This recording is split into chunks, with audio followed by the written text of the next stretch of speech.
Hello, I'm Alan Richardson from OSAR Geophysical. I'm going to tell you about the process that I went through to develop a production seismic deblending tool that incorporates machine learning. I'm going to divide the story into two parts. In the first, I'll explain how traditional seismic deblending works, focusing on an iterative thresholding algorithm. I'm going to spend a while on this because it's important to know how the traditional method works in order to understand the machine learning-based improvements that I made.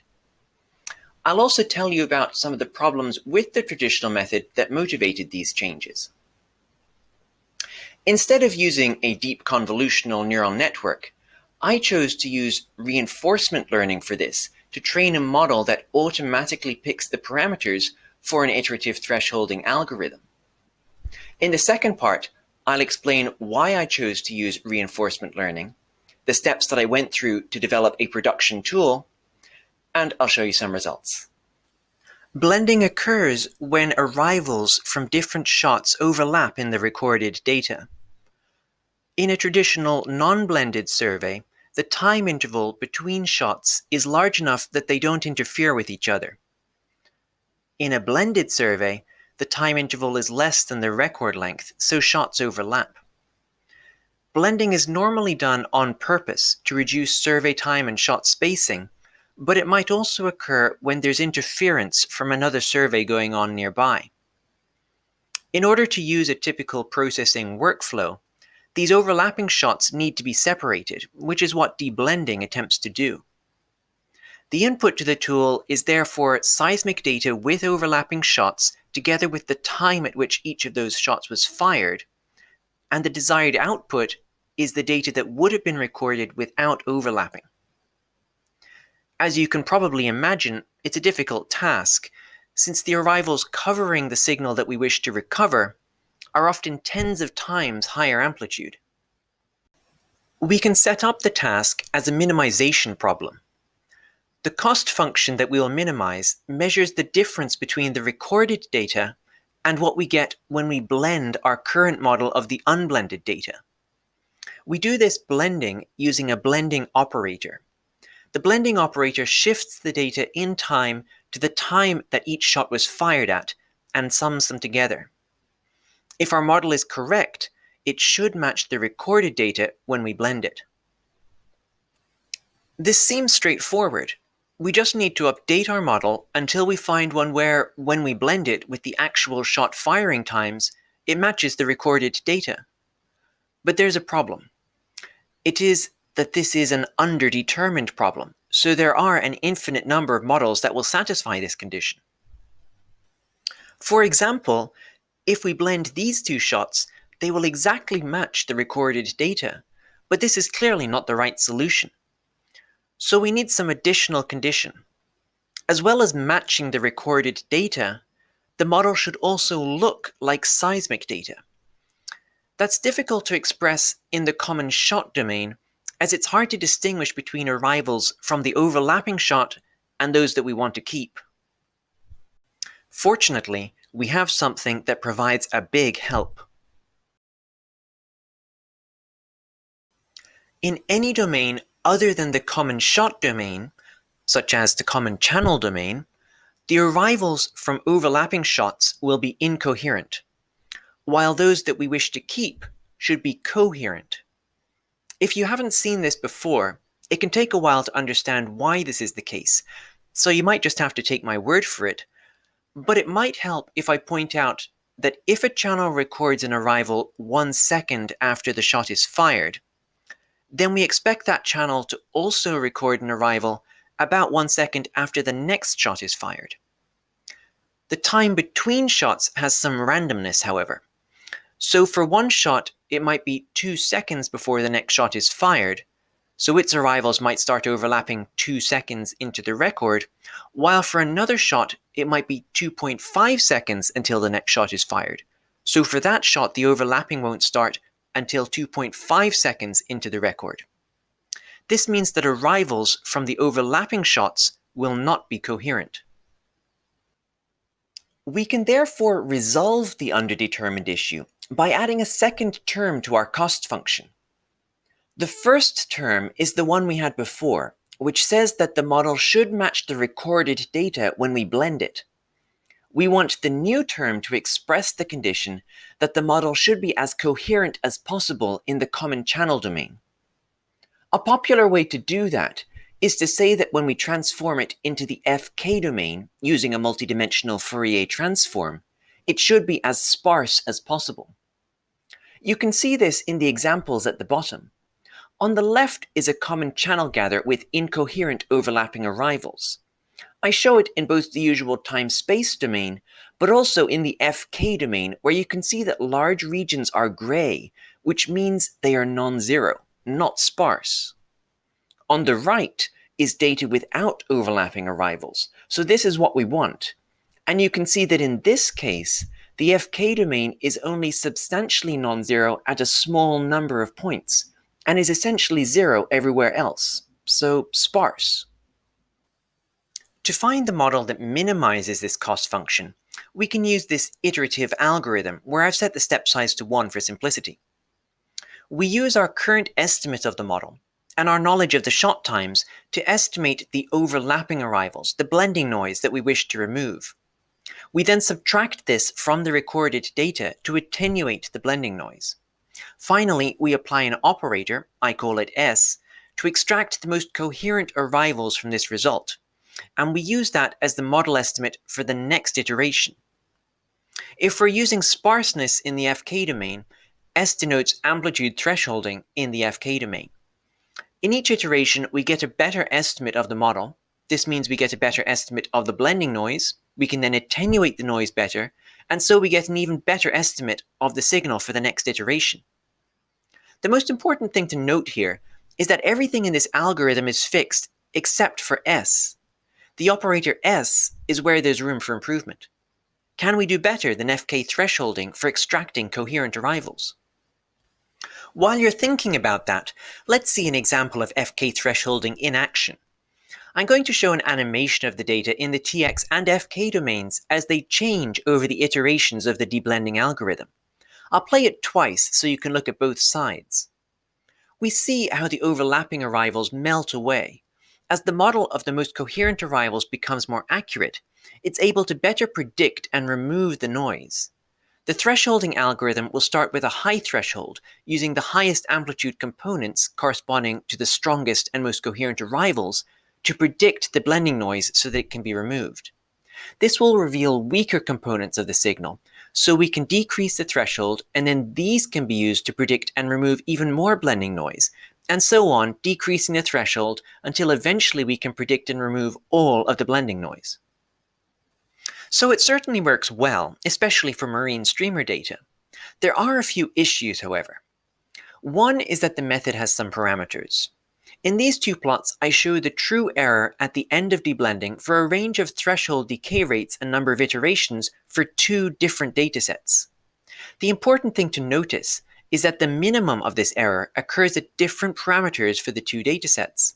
This demonstrates that you need to tune the parameters, which is time-consuming. A second problem is that each step of the algorithm requires multidimensional Fourier transforms of the data, but the algorithm can require hundreds of iterations, so this is a computationally expensive process, and we'd like to try to reduce the number of iterations. We said that S, the operator that extracts the most coherent arrivals from the data, is where there's room for improvement. There are a number of options. Instead of using the FK domain, we could use some other transform where the seismic data might be even sparser, such as curvelets. We might be able to get sparser still by using dictionary learning to learn a transform specific to seismic data or even to each dataset. These days, the most obvious choice is probably a deep convolutional neural network, and it does seem like a perfect fit. It's a type of denoising problem, which convolutional neural networks have been shown to be good at least for additive Gaussian white noise. We can also easily make a good training dataset. We just need unblended seismic data, that will be our target output. Then we can randomly choose shot firing times and use these to blend the data to create the noisy input. It was the first approach that I took, and I got some pretty good results. This shows data in the common shot domain before and after a standard UNet deep convolutional neural network was used to extract the most coherent arrivals in the common channel domain. Even after a few years of working on deep learning, it still surprises me how easily one can get results like this. I think you will therefore be surprised to hear that this is not the approach I chose to use in the production tool. The reason is that I realized I wouldn't be comfortable selling a tool that was based on a black box where even I didn't really understand how it worked. Even if it worked well on my fairly large and varied validation dataset, I'm sure there would still be cases where a customer tried to apply it to their data and it didn't work well. And since it's based on a black box, we wouldn't know why it didn't work well on that data or how to fix it. And then with few or perhaps even no parameters, there isn't anything we could tweak to try to get a better result for them. Let's look at these plots again. Not only because they took a lot of computation to produce and so deserve a bit more screen time, but also because they suggest an alternative. We saw that FK thresholding generally worked quite well, but one of the problems was that we needed to choose parameters, such as the threshold decay rate. Rather than switching to a completely different method, perhaps what we should do then is to find a way of automatically choosing the parameters. Another problem I mentioned was the high number of iterations required. I don't think there's any theoretical reason why the threshold decay rate should be constant across all iterations. If we can develop a method to automatically choose the threshold decay rate, perhaps rather than a constant decay rate, it could choose the rate at each iteration. Such an adaptive decay rate creates the possibility that we might get similar results in fewer iterations, since there may be iterations where we can decay more quickly. My idea was therefore to use traditional FK thresholding, but to train a simple model that uses several attributes that can be calculated from the data to choose a threshold decay at each iteration. As you can see in this plot, this needs to be done carefully because there are long-range dependencies. The plot shows how the true error varied over iterations for different decay rates. The green line corresponds to a high decay rate, decreasing the threshold rapidly. The high decay rate does cause the true error to initially decrease rapidly. However, over many iterations, you eventually end up with a result that is worse than you get with the slower orange decay rate. The long-range dependencies mean that if you decay too quickly at any point, you limit where you can eventually get to. You could try to optimize the model even with these long-range dependencies by backpropagating through all the iterations, like in FWI. But thresholding is generally a non-differentiable operation, so that won't work. The long-range dependencies mean that it's similar to board games like chess or Go, where you make moves now that will enable you to get a payoff later. I specifically mention Go since humans were famously beaten by DeepMind's AlphaGo, which uses reinforcement learning. Reinforcement learning is designed to train a model in this situation where there's a delayed reward, and doesn't require that the function it's minimizing is differentiable. So that's what I used to train the model for the deblending tool. I wasn't sure which attributes would be best for calculating the optimal threshold decay rate, or what form the function should take that combines these attributes to calculate that threshold decay rate. So I began by providing all of the attributes I could think of that might be helpful to the model. After I trained that model, I then analyzed the Shapley values to see which were the most impactful attributes. I wanted the model to be as simple as possible, so I used these Shapley values to eliminate the least impactful attributes. I then repeated the training to verify that the validation error didn't change significantly. This checked that eliminating those low-impact attributes didn't significantly affect the model performance. I repeated this a few times until finally I got down to just 4 attributes. These related to the change in the model norm, the change in the number of cells that were passing the threshold, and 2 attributes related to the change in the residual norm. It turned out, from analyzing the Shapley values, that these 4 attributes had a fairly linear relationship with the model output.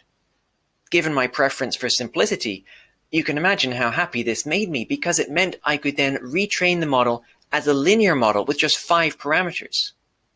Doing so did slightly increase the validation error, but I think it was worth it given the big increase in model explainability and robustness. Let's look at some results.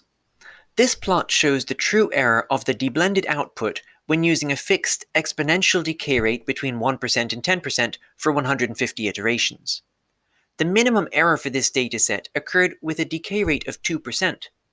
Using the adaptive decay rate predicted by the linear model with just 5 parameters for the same number of iterations, I got a result with a lower error than any of the fixed decay rate results. On the right, you can see the blended input for this example and the output obtained using the adaptive decay rate. The bottom shows amplitude spectra. The most important line there is the green one, which shows the amplitude of the error in the output and is approximately 0 for all frequencies. I think the most interesting thing here, though, is the plot in the upper right, which shows how the adaptive decay rate model did it. It plots the threshold in log scale versus iteration for the adaptive and the best fixed decay rate models. You can see that the adaptive model starts out in the early iterations with a similar decay rate to the fixed one. For a period, it then decays more quickly, and then for the final iterations, it decays at about the same rate, a tiny bit slower than the fixed rate. I don't know which part of this allowed it to get the better result, but it at least seems to show that there are iterations where you can decay more quickly. That was a very successful example for the adaptive rate. Sadly, it doesn't always work quite so well. Here are the results on 50 randomly selected samples from the validation dataset. Each entry on the x-axis is one sample, so one application of deblending for 150 iterations. The blue bars show the range of true errors in the output of deblending using fixed decay rates between 1% and 10%. The yellow dots are the true errors of the adaptive method. In most cases, the yellow dot is near the bottom of the blue box, so the adaptive method gets close to the best result that can be obtained with a fixed decay rate. It's generally not below the blue box, so it's rare for it to beat the fixed decay rate. But don't forget that getting the best result with the fixed decay rate requires running deblending multiple times with different decay rates to pick the best, whereas you get the adaptive rate result with just one run. I'll finish by reviewing the main points.